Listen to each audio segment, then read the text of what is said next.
Banyak hamba-hamba Tuhan memberikan nubuatan. Tahun 2024 kita akan mengalami masa-masa yang sukar.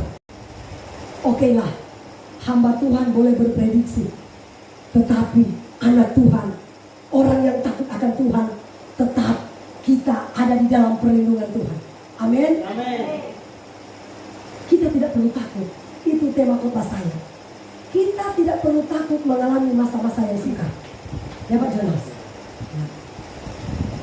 Walaupun banyak hamba-hamba Tuhan memberikan nubuatan, memberikan prediksi, tahun 2024 akan mengalami masa-masa yang sukar. Tetapi Alkitab berkata, saudara, singa-singa muda merana kelaparan, tapi orang yang berlindung kepada Tuhan tidak akan pernah ditinggalkan menderita kelaparan. Amin.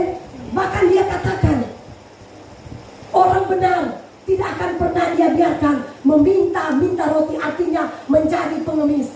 Betul nggak Pak Jonas? Orang lain resesi, kita resepsi terusnya. Apakah ketika kita sakit itu karena Tuhan sayang kita Pak atau Tuhan benci? Nah, Pak Sam, kita sakit Tuhan sayang atau Tuhan benci? Tuhan sayang. Haleluya.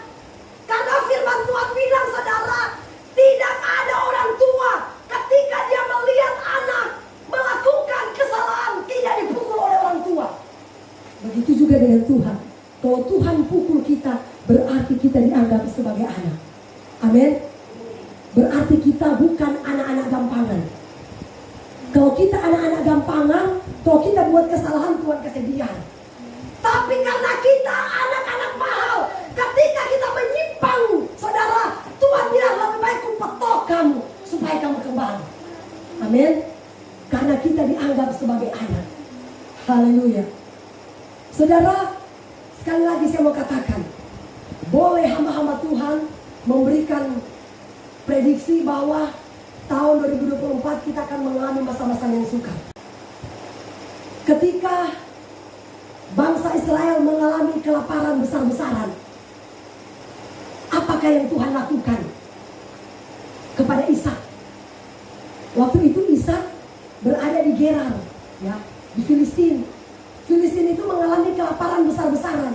Tapi Tuhan bilang begini, Ishak, jangan engkau pergi ke Mesir. Jangan engkau pergi cari makan di Mesir. Tetaplah engkau tinggal di Gerar. Ya kan Pak? Tetap engkau tinggal di sini. Padahal jelas Alkitab bilang di Gerar itu mengalami kelaparan yang begitu luar biasa. Tapi kenapa saudara, Tuhan malah suruh Ishak, tetap kamu tinggal di situ. Kenapa? Artinya jangan pernah kita lari dari masalah. Kalau ada masalah, hadapi masalah itu. Ya toh? Supaya dari situ kita bisa melihat kuasa Tuhan, mujizat Tuhan terjadi dalam hidup kita. Apakah yang terjadi terhadap Ishak? Ketika orang mengalami kelaparan besar-besaran di Filistin, Tuhan bilang tetap tinggal di Gerar. Tapi Tuhan bilang begini, menaburlah engkau. Wah, ini aja hujan gak pernah turun kok Tuhan suruh saya menabur. Tanah aja kering, tanah aja tandus. Bagaimana tanaman mau tumbuh? Tuhan bilang tanam, cepat tanam. Apakah yang Tuhan kerjakan?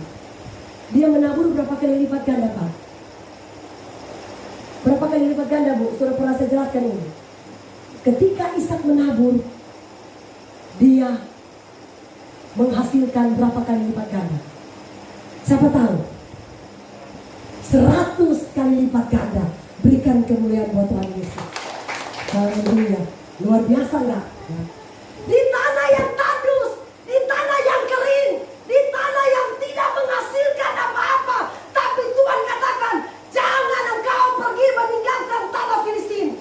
Tetaplah engkau tinggal di situ supaya apa? Supaya orang yang tidak percaya kepada Tuhan, mereka bisa lihat mujizat Tuhan. Melalui siapa? Melalui Ishak. Iya toh? Ibu pendeta, harga kami tinggal 2. Mau lari? Mau lari Pak? Mau Intan lari? Enggak. Pendeta, saya aja harga bulan ini cuma 5. Oh, apakah kita lari? Siapa yang harga cuma 5 bulan ini? Coba angkat tangan. 10 coba. Masih ada 10, 3. Bulan ini ya cuma 3. Apakah ibu mau lari? Haleluya ya. Saudara tetaplah bertahan. Amin. Kecuali Tuhan suruh. Yakub yang Tuhan suruh, pergilah engkau ke Mesir. Karena apa? Karena Tuhan sudah suruh ini Yusuf pergi mendahului mereka, mengumpulkan gandum di sana. Iya kan? Kalau Tuhan tidak suruh kita pergi melangkah, jangan sekali-kali berani keluar dari tempat ini. Amin. Kalau enggak, kita pasti akan gagal di tempat yang lain. Amin. Haleluya. Ya. Masa cuma anak kecil yang bilang amin? Luar biasa. Ini anak sekolah minggu aja bilang amin. Amin itu artinya benar dan pasti terjadi. Amin. Amin. Nah begitu. Ini semua bilang amin. Anak sekolah minggu aja bilang amin. Aduh, tepuk tangan dulu buat anak sekolah minggu. Haleluya. Puji Tuhan. Ya, tetap bertahan saudara. Di masa-masa sukar sekalipun, Tuhan pasti memelihara hidup kita. Amin.